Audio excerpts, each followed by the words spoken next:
دل ناداں افشاں خواب خرگوش کے مزے لے رہی تھی۔ پرسکون نیند میں ٹرن ٹرن ٹرن کی بیل نے خواب غفلت سے بیدار کر دیا۔ جھنجھلا کر اٹھی۔ ہیلو ہیلو، اس کی بہت ہی بہترین دوست امبر کا فون تھا۔ اس نے فوراً ہی آنے کا حکم صادر کر دیا۔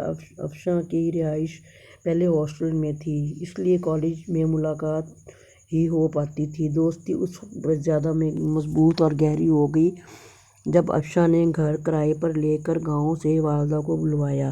اکثر ایک دوسرے کے گھر آتی جاتی تھیں۔ دونوں کی مثالی دوستی نے شدت اختیار کر لی۔ اس نے اپنی پیاری سی سہیلی کو گمبھیر مسئلے میں الجھے پایا۔ یار، تمہیں تو معلوم ہی ہے، ہمارے بزرگوں نے بچپن میں ہی مجھے اور احمر کو ایک بندھن میں باندھنے کا فیصلہ کر لیا تھا۔ بزرگوں کے فیصلوں نے ہمیں ایک دوسرے سے منسوب کر دیا اور نسبت طے کر دی۔ جب ہم نے ہوش سنبھالا تو ہمیں اس رشتے کے بارے میں رشتہ داروں کی زبانی معلوم ہوا۔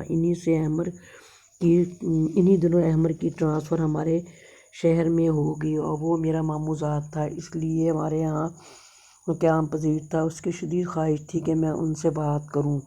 امبر نے کافی وضاحت سے افشاں کو تفصیل بتائی۔ جانتی ہو، میں بات کرنے کے معاملے میں بڑی شرمیلی واقع ہوئی ہوں۔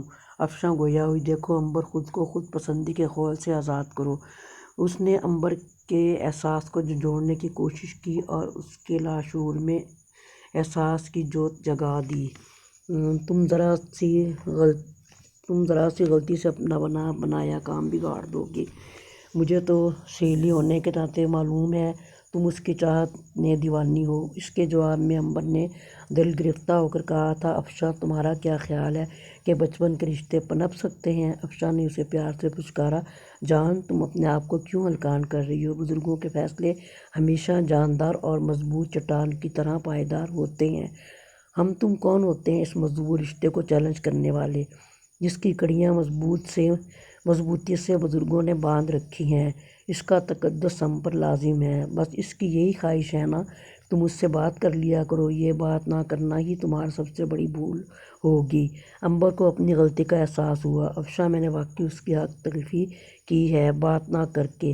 امبر نے کچھ یاد کرتے ہوئے افشاں کو مخاطب کیا، سنو، ایک دن میں کچن میں کھانا پکا رہی تھی کہ احمر دروازے میں رومانٹک انداز میں کھڑا کتنے لمحے محبت سے مجھے نظروں سے تکتا رہا۔ میں نے نظروں کی حدت کو اپنے وجود میں محسوس کیا۔ تب وہ قریب ہی بیٹھ گیا اور مجھے پکارا، ماں، بدولت تو آپ کے پاس ہی کھانا کھائیں گے۔ نہیں، میں یہ کہہ کر باہر لپکی۔ افشاں نے بیچ میں ٹوک دیا، ڈیئر امبر جان، یہی تو تمہاری غلطی ہے۔ دیکھو، یہ اس کی محبت کی انتہا نہیں تو کیا ہے؟ تم نے احمر کے دل کے ٹکڑے کر دیے اور پلٹ کر نہ دیکھا کہ میرے دیوانے کو کتنی چوٹ سہنی پڑی۔ دیکھو، میں تمہیں اپنا سمجھ کر سمجھا رہی ہوں، اس سے ایک بار بات کر لو۔ اور اجازت دے کر کچھ دیر افشاں واپس چلی گئی۔ امبر کے دماغ میں ایک ہی تکرار تھی، کیسے، کس طرح بات کروں، کیسے؟ احمر اپنی جگہ سچا اور کھرا تھا۔ بچپن سے منسوب منگیتر کو اگر پسند کرتا ہوں تو جرم تو نہیں کیا تھا، بلکہ میرا حق تھا۔ اس کے خیال میں امبر اس بندھن کو برقرار نہ رکھ سکے گی، حالانکہ اس کی بچپن کی مانگ تھی۔ وہ کیسے اس سے دستبردار ہو جاتا؟ اس کی شدید خواہش تھی کہ میرے دل کے بنجر صحرا میں پیار کا اظہار تو کرے۔ پھر سوچنے پر مجبور ہو جاتا، یا تو وہ انتہائی بے حس لڑکی ہے یا مجھ سے لاتعلق ہو کر مجھ پر اپنی برتری ثابت کرنا چاہتی ہے۔ اس کے لاشعور میں آہستہ آہستہ غلط فہمی کا احساس شدت اختیار کرنے لگا۔ ذہن کی گہرائیوں میں یہ بات انمٹ نقوش چھوڑ گئی، وہ مجھ سے نفرت کرتی ہے، وہ مجھ سے نفرت کرتی ہے۔ کیوں؟ امبر نے افشاں کو سمجھانے کا کافی اثر لیا۔ اس کے کمرے تک جاتی مگر پسینے چھوٹ جاتے، الٹے قدمیں واپس لوٹ جاتی، ہمت جمع کرتی۔ 3 بار کوشش کی، ناکام رہی، بڑی کم ہمت ثابت ہوئی۔ اس کی تربیت ہی اس انداز میں ہوئی تھی کہ کسی کے سامنے نہ جاتی۔ وہ